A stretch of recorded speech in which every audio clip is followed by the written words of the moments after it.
내년 총선을 앞두고 보신 대로 통합을 위한 보수 진영의 움직임이 바빠지고 있습니다. 지금 이 자리에는 우리공화당의 홍문종 공동대표가 나와 계십니다. 어서 오십시오, 대표님. 안녕하세요. 반갑습니다. 예. 지금 이 시점에서는 황교안 대표의 말이 그대로 옮긴다면 통합하는 게 정의다 이렇게 얘기를 하는데 기본적으로 통합에는 관심도 있으시고 할 의향도 있으십니까? 통합을 해야 된다고 생각을 합니다. 예. 이제 보수가 하나로 통합이 돼야죠. 그렇지 않아도 지금 이른바 좌파 진보한테 전번 선거도 그렇고 대통령 선거도 그렇고 아주 완패하지 않았습니까? 이제 이기려고 하기 위해서는 보수가 통합이 돼야 된다. 예. 그러니 황교안 대표가 말씀하시는 이 보수 통합은 너무 좀 생뚱맞아요. 왜냐하면 언제 어디서 어떻게 그리고 지금 보수라고 얘기하지만 진짜 보수가 무엇을 우리가 의미하는 건지 이런 거에 대한 합의가 이루어지지 않았거든요. 그래서 이런 걸 하려면 물밑 대화를 서로 해서 뭘 어떻게 해서 누가 어떤 장소에 어떻게 모여서 뭐 한다 뭐 이런 게 있어야 되는데 전혀 사전 교감이 없이 그냥 갑자기 이렇게 던지듯이 하니까 좀 왜 이럴까 이런 생각을 하게 됩니다. 물밑 대화 얘기를 꺼내니까 직간접적으로 다 해왔다 그러는데 직접 간접 네, 직간접적으로 있습니까? 대화를 안 한 건 아닙니다. 그러나 여러 가지 일반적인 아주 굉장히 제너럴한 얘기를 했을 뿐이고요. 그리고 이 보수 통합에 관해서 구체적으로 이런 걸 굉장히 중요한 화두 아니겠습니까? 그럼 언제쯤 황교안 대표가 그걸 얘기할 테니까 그런 것들에 대해서 이렇게 사전 조율을 좀 해서 우리가 뭐라고 준비가 돼 있어야 될 거 아닙니까? 근데 얘기는 했어요. 여러 사람하고 얘기는 했으나 실질적으로 이 문제에 대해서 이렇게 황교안 대표가 갑작스럽게 얘기한다는 그런 통보나 이런 전혀 없었습니다. 어떻게 보면 인재 영입 과정에서 여러 가지 잡음이 생기니까 좀 위기 탈출용으로 미리 성급하게 꺼낸 게 되나요? 이제 위기 탈출용이라고 하면 이제 황교안 대표는 실패하신 거죠. 왜냐하면은 지금 이른바 지금 황교안 대표 가지고 총선을 치를 수 있겠느냐 한국당 내부에서 그래서 비대위를 구성하자 이런 사람들이 많이 생겼거든요. 그런 사람들 입장에서는 정말 황교안 대표가 힘들구나 이런 생각을 할 거고 또 황교안 대표 주변에 있는 사람들은 이게 장개석 군대 같아가지고요. 제가 보기에 이거 정말 힘들어. 그러면 다 흐트러질 가능성이 많은 사람들이 주변에 많이 있기 때문에 그런 걱정들이 있습니다, 사실. 그러니까 중국의 국민당 군대처럼 여기저기 군벌들이 모였던 것이기 때문에 그렇습니다. 그래서 이 힘이 없습니다. 지금 황교안 대표를 부추기고 있는 사람들이. 그래도 인재 영입 실패에 대한 논란은 이제 끝났고 보수 대통합 얘기만 계속 나오는 거 보면 그래도 프레임을 옮기는데 성공한 거 아닙니까? 프레임을 옮기는데 성공했는데 결국은 다 죽어가던 유승민 의원만 결국은 긴급 수혈을 받은 거랑 마찬가지잖아요.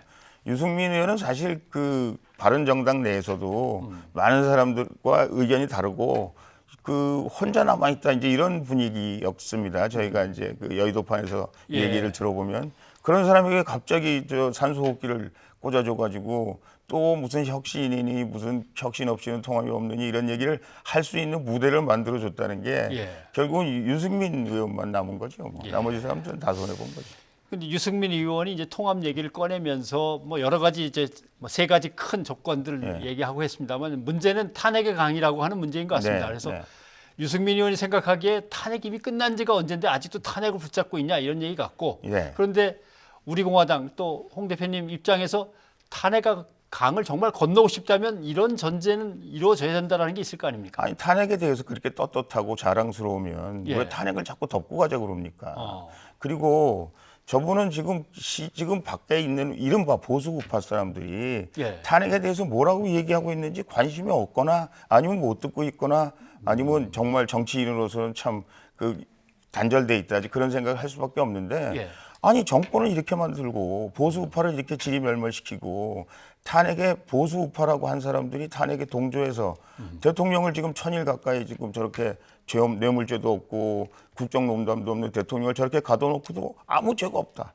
그리고 그거 그냥 넘어가자. 어느 보수 우파 국민이 그런 사람을 찍겠습니까? 근데 아무 죄가 없다 그러면 사법부의 판결이 있기 때문에 조금 애매한 표현이신 것 같습니다. 사법부의 판결은 있지만 있다고 하지만 그것이 실질적으로 우리 국민들 사이에서는 이미 타블릿 없다. 최순실 없다. 그리고 대통령이 탄핵되는데 무슨 승마해가지고 무슨 거기 뭘 했다. 그걸로 탄핵이 될 거냐? 말세필인가 그걸로 탄핵이 되는 거냐? 그 실질적으로 돈을 한 푼도 받은 적이 없잖아요.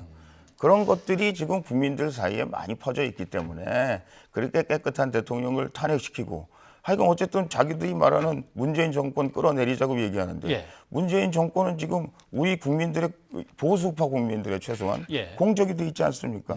그러면 그 정권을 만든 사람들이 자기인데 예. 자기가 만든 거에 대해서 아무 책임이 없다? 아. 묻고 가자? 이건 뭐 말이 안 되는 얘기입니다. 이제 지금 탄핵에 대해서 지금 얘기하신 것들을 그대로 협상장에 내놓는다면 네. 이게 보수 통합은 좀 어려울 수도 있겠습니다. 그래서 저희가 이제 계속 얘기한 거는 저같이 탄핵을 반대했던 사람들은 예.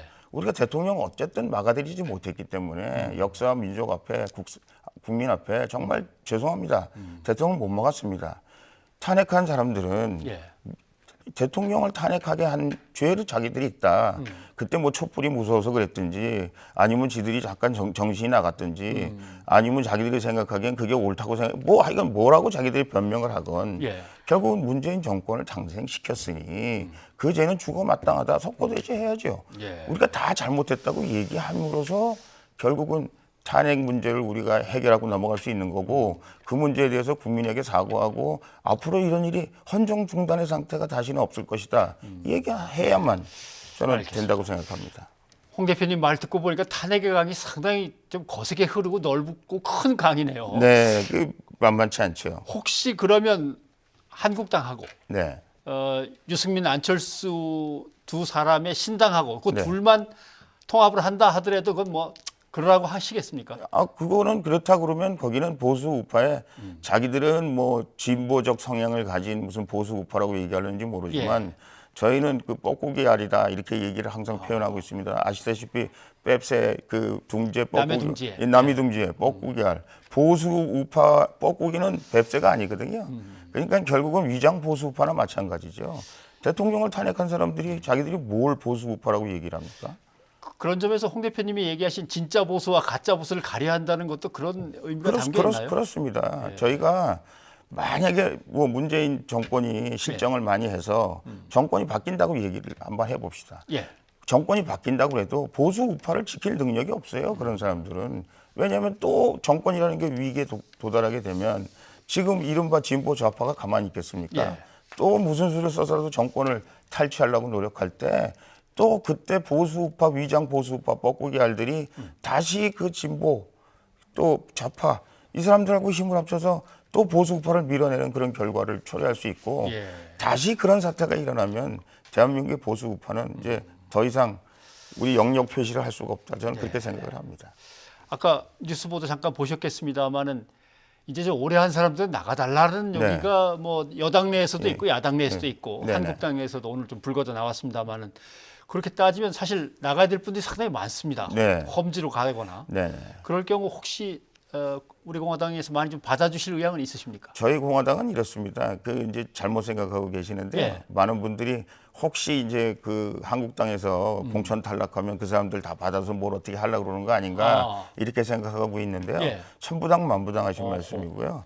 우리 공화당 당원들은 그 보수 우파를 지켜야 된다는 역사적 사명감 같은 걸 가지고 있습니다. 그래서 저희는 지금 뭐 국회의원 숫자가 1명 늘고 2명 늘고 이걸 중요한 게 아니고 앞으로 대한민국의 보수 우파를 지킬 수 있겠는가 하는 것에 대해서 관심이 많고요. 저는 뭐 다선 의원, 초선 의원, 재선 의원 할 거 없이 이번 20대 국회는 저는 거의 모든 사람들이 전멸해도 된다라고 생각할 정도로 이 여의도에 대해서 제가 믿음이 없고요. 만약에 20대 국회의원들이 한 사람도 출마 못하거나 아니면 정계에 돌아오지 않는다는 조건이라면 뭐 저도 역시 거기에 동참할 의사가 충분히 있을 정도로 20대 국회는 아마 대한민국 역사상 역사에 많은 사람들로부터 가장 추악한 20대 국회라는 평가를 받을 수밖에 없다. 저는 그렇게 생각합니다. 말씀을 쭉 듣고 보니까 역시 제대로 된 진짜 보수의 다시 부활 이건 이제 아주 신념으로 갖고 계신 것 같습니다. 그런 점에서 박찬주 전 이제 대장이 뭐 영입에서 논란이 좀 불거졌습니다만은 마음의 고향은 우리 공화당이라고 진짜 얘기를 하시더라고요. 뭐 저희가 이제 그 제 지역구에 그 사단장을 하셨어요. 그래서 옛날부터 제가 잘 아는 분이고 아주 참 군인이죠. 참 좋으신 분입니다. 뭐 요즘 저 삼천교육대 발언이나 뭐 이런 것들 때문에 약간 아마 이제 옛날 세대만 생각하시고 요즘 세대 저는 이제 그런 말을 했습니다만 군대말을 자꾸 하셔가지고 정치인으로서 변신이 좀 부족하다 그런 말씀을 하셨는데 제가 한국당에 사실은 분노를 많이 한 거죠. 그런 분을 한국당에서 모셔갔으면 아니 조국 못 봅니까? 진보 좌파는 조국이 그렇게 난리를 쳐도 어떻게든지 지키려고 뭐 그냥 그러면 떠나 서초동 앞에 몇백만을 동원해가지고 그렇게까지도 하는데 여기서 자기들이 일호라고 해서 모셔갔으면 최소한 또 지킬 줄 알아야지. 뭐 그 정도 가지고 아니 이미 무죄라고 판결까지 난 사람 아닙니까? 그런 사람은 그렇게 막 내치고 뭐 그 만신창이를 만든다면 제가 하도 화가 나서 통화를 했어요. 우리 공화당에 오셔야 될 분이라고 그런데 가서 그렇게 몸을 굴리지 마시라고 왜 좋은 군인이 그러시냐 그랬더니 정말 이제 공화당으로 가야 되겠네요. 그런데 이제 그분 입장에서는 한국당에 간다 그랬으니까 한국당에서 모든 것을 끝내야 되겠다 이제 이렇게 생각했는데 마음의 고향은 계속 공화당이라고 얘기하지 않습니까? 알겠습니다. 지금은 아마 이제 생각을 좀 정리하고 연락을 끊고 지내시는 것 같습니다. 저희가 연락해도 잘 닿지 않는 거 보니까. 네, 제가 모든 기자들하고 연락을 끊어달라고 하셨습니다. 제가 말씀을 드렸어요. 업무를 방해하셨습니다. 하나만 더 좀 여쭤봐야 될 것 같습니다. 보수 기독교 일부 세력이 상당히 이제 우경화 형상을 보이면서 이제 정치 현장 일선 거리로 많이 나갔습니다. 어떨 때 보면 우리 공화당하고 함께 집회를 열 때도 있고 따로 떨어져 있을 때도 있고 또는 홍 대표께서 잠깐 연단에 서실 때도 있고 해서 관계가 어떻게 됩니까? 그 이제 집회를 주도하시는 분들은 약간 생각이 다른 분들이 있어요. 그러나 이제 기본적으로는 문재인 대통령을 끌어내려야 된다. 이제 이렇게 생각하는 게 그 모든 사람들이 다 동의하는 거죠. 그러나 이제 일부 이제 기독교계에서는 탄핵에 대해서는 묻고 가자. 이제 뭘 자꾸 탄핵 얘기를 하냐. 이제 그런 사람들이 있고 그런 사람들하고 이제 저희하고는 관계가 있고요. 저희는 탄핵 문제는 이거는 꼭 짚고 가야 된다. 왜 짚고 가야 되냐면 다시는 이런 일이 벌어져서는 안 되니까 우리 헌정 둔당 상태가 이루어진 건 참 잘못된 일이고 미국이나 일본이나 많은 나라에 가봐도 그 사람들이 이구동성으로 얘기해요. 아니 어떻게 선진 국가에서 그런 일들이 일어날 수 있느냐 이런 얘기를 하거든요. 알겠습니다. 아무튼 뭐 국민들은 건강한 보수, 진짜 보수를 뭐 원하는 건 분명합니다. 아무튼 우리 국회가 좀 더 건강하면서도 좀 능률적인 국회가 다시 될 수 있도록 옆에서 애를 많이 좀 써 주셔야겠습니다. 최선을 다하겠습니다. 고맙습니다. 예, 감사합니다.